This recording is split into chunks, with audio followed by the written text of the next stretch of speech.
16 январда Жогорку Кеңештин жыйынынан өкмөт тарабынан келген чиновниктин чыгарылышы азыркы учурда социалдык тармактарда коомчулук тарабынан катуу сын пикирге алынып атат. Сиздин жообуңуз кандай болот? Жогорку Кеңештин жыйынында чакырылгандар, чиновниктер ошол белгиленген тартипти, мыйзамда белгиленген этиканы сактоого милдеттүү. Экинчи, массалык маалымат каражаттарына мен кайрылып кетет элем. Жогорку Кеңештин жыйынынан кууп чыкты, выгнали деп жүрөт. Мындайча айтканда, бул мындай бурмаланган тема болуп жатат. Ал жерде видео баяндамасында да жүрөт.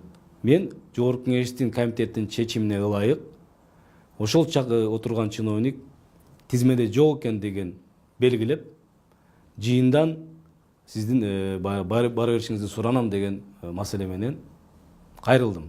Ошонго ылайык ал чиновник залдан чыгып кетти. Бирок мамлекеттик кызматкер ошол өзүнүн түшүндүрмөсүндө айтпадыбы? Менин жетекчимдин ордуна мындай күтүүсүз жерден келип калдым деп түшүндүрмө берди да. Ошондой учурда, мисалы, сиз өзүңүздүн вице-спикерлик кызматыңыздан ашыкча пайдаланып жиберген жоксузбу? Жөн гана эскертүү берип коюу жетиштүү болбойт беле?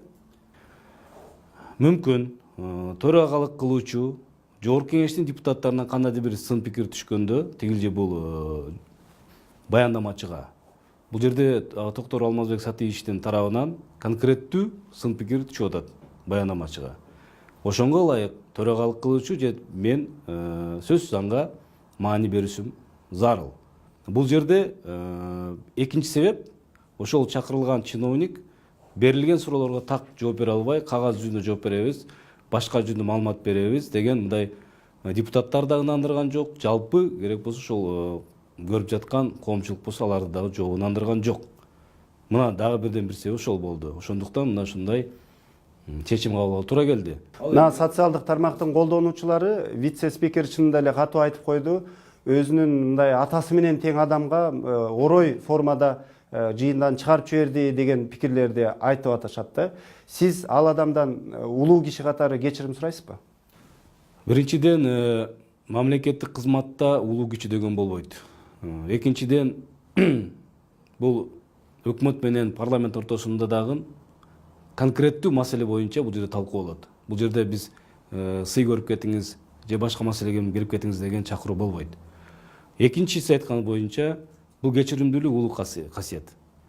Кечиримдүүлүктөн же бир гана бир үзүр суроодон адам кичирип кетпейт, же башка болуп кетпейт. Ошондуктан эгерде ошол инсандын жеке аброюна, же үй бүлөсүнө, же кандайдыр бир коомчулукка кандай бир катуу тийип кеткен болсо, мен ушул мүмкүнчүлүктү пайдаланып өзүр сурап кетемин.